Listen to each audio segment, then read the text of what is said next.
Warning, previous episodes were not a fluke. This game contains very strong language reflective of the ravages and hardships of war. Your discretion is strongly advised.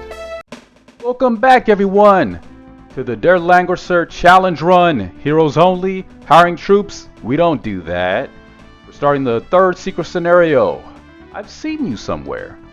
There's only two on this path, by the way, but having crossed the bridge, the Imperial forces discovered a mysterious cave at the foot of the bridge. Curious what the cave may contain, the company cautiously entered the moldering interior. Within stood a lone witch protected by her fiery companions.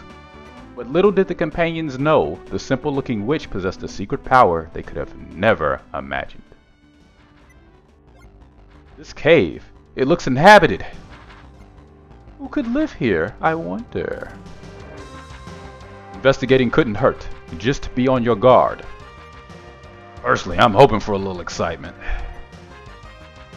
There's someone in there!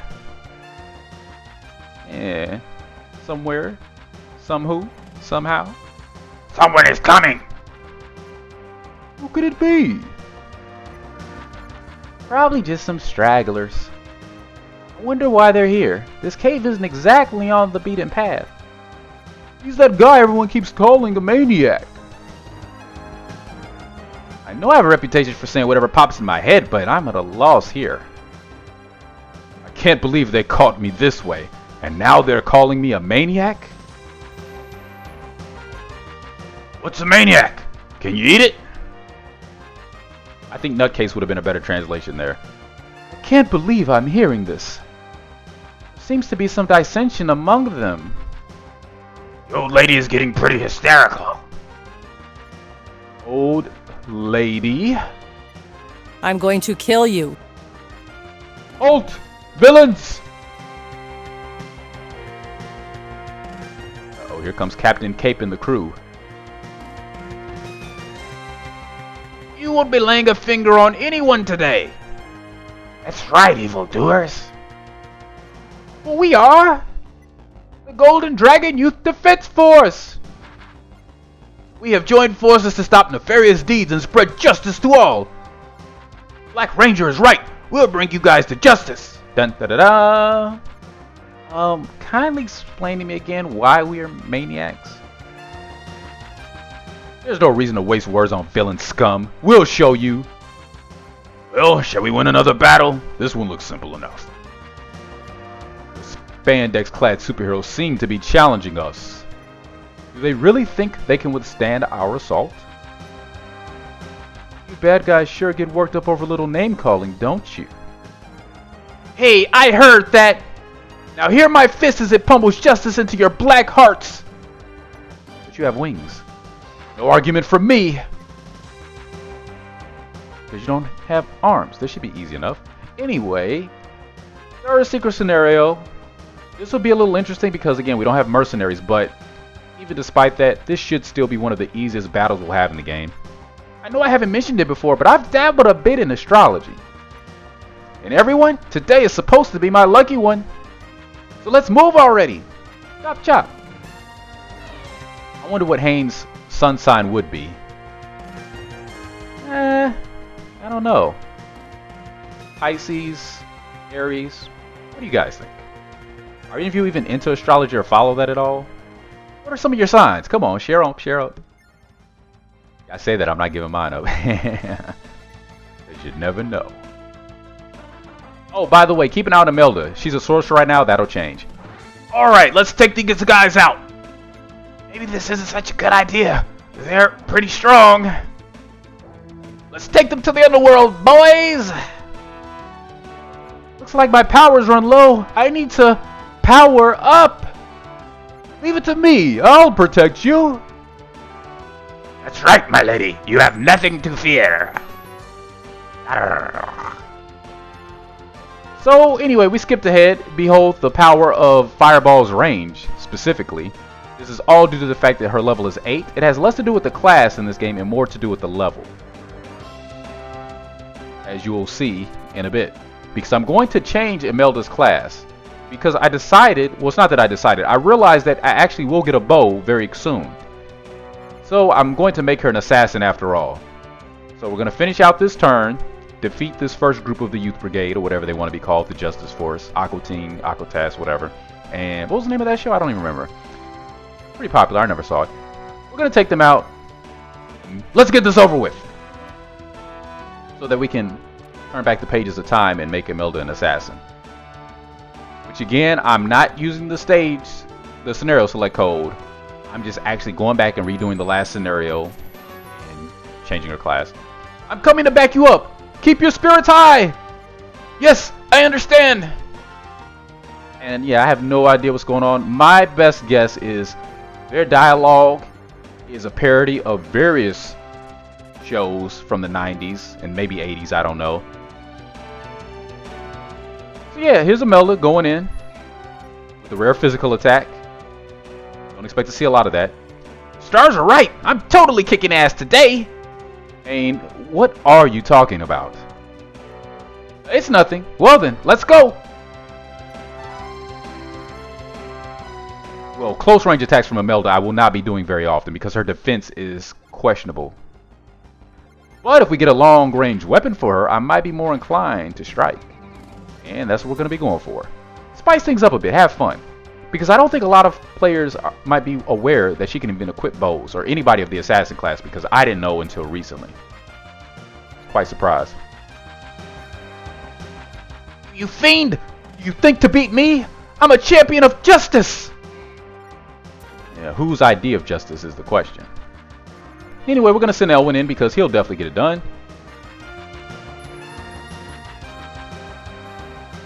My name is Ishida, and none of you forget it. Ishida, the battling champion, I bid you farewell! Farewell. Well, all's fair. Call it a turn there.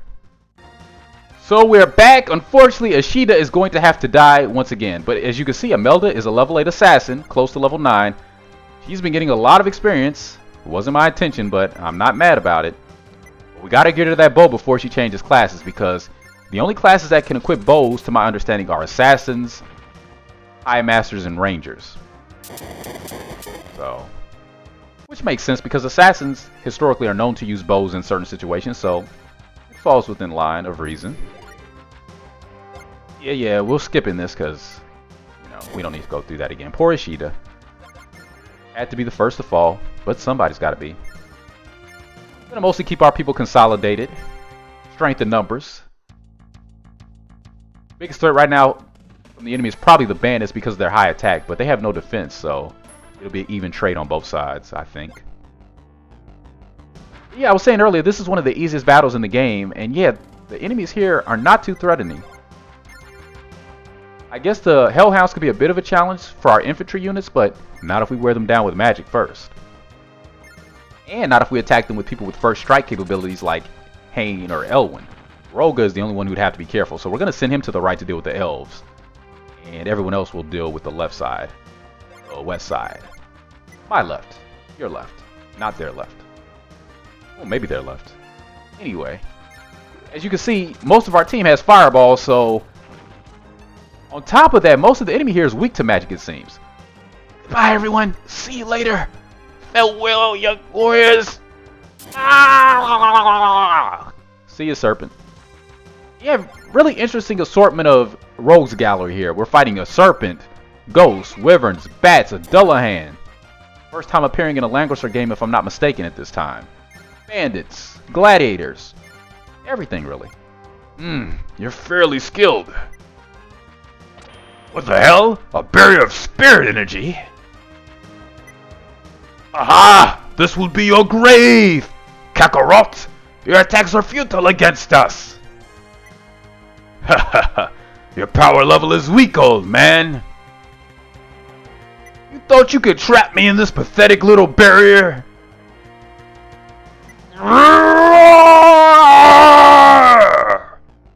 And I say Kakarot because this is clearly a parody of you-know-what. What? You can raise your power level that quickly? It's well over 9,000! Damn right I can! Talk all you want. In 5 minutes I'm sending you to the next dimension. Next time on the show that won't be named. And Roga levels up. Almost time to class change. Excellent. Head of the class. Top honors. Top scholar. And Hane is going to do what we all have been doing this entire fight. Or will he? No, he won't. Why barrage when you can dispatch a bandit single-handedly and learn Earthquake? Because absolutely nothing here is a threat, and they're all going to spend their turn healing anyway. You notice the commanders are taking more damage than their troops, so yeah. No threat whatsoever. And we could always cast Turn Undead if we wanted. So, what about that sword we're searching for? We better hurry this up. Maybe we should get back to the real mission? Weren't you just bragging about how much you were kicking ass? That's right. Back to battle, everyone. Maybe Hane is a Leo, actually. Or a Virgo. Yeah, probably not a Leo. I don't know. Sagittarius? You be the judge. Anyway, that's why I love Turn Undead. It's a great way to clear the floor in a hurry. In game, you think your pitiful attacks can succeed? Then observe my god-like defense! What god? The god of tissue? It seems you have beaten me. Farewell, Tiger. You always were the king of the jungle! I don't know what tiger he's referring to, but again, it's probably a reference that I don't get. Most of these went over my head, but I'm sure anybody who's more versed in 80s, 90s anime culture could fill in the blanks. There'll probably be some nods to Sailor Moon before the video's over too, so keep an eye out for those. Oh, we all know what Sailor Moon is, don't we? For a lot of us, that was our first exposure to anime back in the day. You guys have no chance! Just give up. I'll never give up! Here is my ultimate blow! Wind and Rain Elemental Arrow! If only we could see what that actually looked like. Probably just a lot of hot oxygen. So, Roga, if you'd be so kind. Easy. Hey sis, I need to take a little rest. Is that okay? Bye, Mr. Dragon. Someday again. Over the rainbow, that's where you will go. If there's a hell below, some say we're all gonna go. But I'm not convinced there is, so. Elwyn, do what you do. No matter how I'm injured, I won't give up! Farewell sword! Superstar! Smash! Oh, what's this? Beep, beep, beep. This is a message from the Messiah broadcast system. We know this scenario is a bit short, but thanks for playing it. We appreciate your support. To tell you the truth, the Golden Dragon Youth Defense Forces world is incredibly important. Their alternative dimension is where the Messiah staff masses its army of plastic soldiers for world conquest. Now then, we continue your regularly scheduled game. And there you go. Move over, Pinky in the brain. And one fireball later, and the Hellhounds are all devoid of teeth. So we have nothing to fear. I can send any of my people in. But why do that when I can use magic? Heal is a great way to keep everybody earning experience, and I think I'm going to try to work it to where Roga is going to get his next class change just off of healing. In fact, that is what I ended up doing. So, see, look at the damage they took from Thunder. That's ridiculous. And that's why this battle is so easy. Not only are the enemies lacking in defense generally, and most of them don't have a really high attack, just about everything on this map, with a couple of exceptions, is weak to magic. So you really don't need troops, even in a regular playthrough of this. The biggest trade-off, well, I will say the biggest disadvantage to not having mercenaries is it makes the fights go longer if you're trying to get decent experience. Because you have to waste more turns using your commander specifically. But if you can get past that hump, really no loss, no knock. And I'm actually kind of exploiting the AI here, because that sorcerer tends to cast Fireball whenever he has MP to do so. So I kind of let him recharge his MP, use Fireball every turn, and heal every turn. So it's slow, but I'm gradually gaining experience for people like Rogue and Hane off of those Fireball attacks, which stand no chance of seriously injuring us. They only serve to make us stronger, so it's very sad for the enemy. Unfortunately, they just can't seem to figure it out. They just weren't properly educated on the matter, and it's really not my fault or my responsibility to teach them properly, right?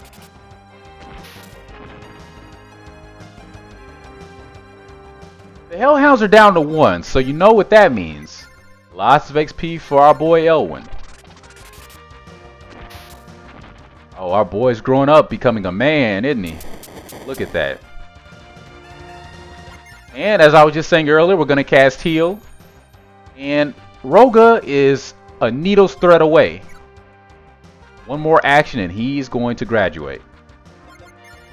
Now, there is a very secret item that I've neglected to mention on this map, and it's very easy to miss. Again, I didn't know about it until maybe a couple of years ago. But you definitely don't want to miss out, and it's really the biggest perk of playing the Imperial path, or Independent or Chaos. You cannot get it on the light path without using a code, to my knowledge. In order to get it, you got to follow certain steps. First, we take out the summoner. Elwin, it hurts. Shit, not bad, not bad. But you're in trouble now. Kerberos, sorcerer, everyone, go for it. Ugh. What's going on? No, not Shady too. Again, a reference to something I have no clue. How depraved to be taken down by Imperial scum. I forgot what voice I was using for a minute there. It's hopeless. Radical Princess, Dark Power, make up. Da da da da. Beautiful shield-bearing girl, Radical Princess, in the name of the moon, I mean heavens, I'll punish you. What? How did she transform?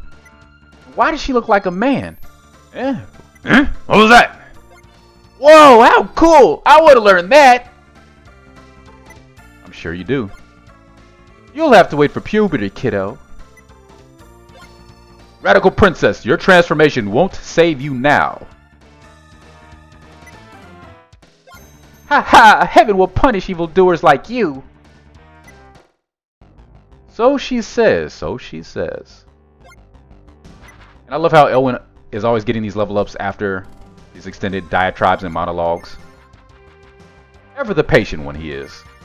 So anyway, first part of the trick, you have to take out the witch phase 1 before you take out the Cerberus or the sorcerer.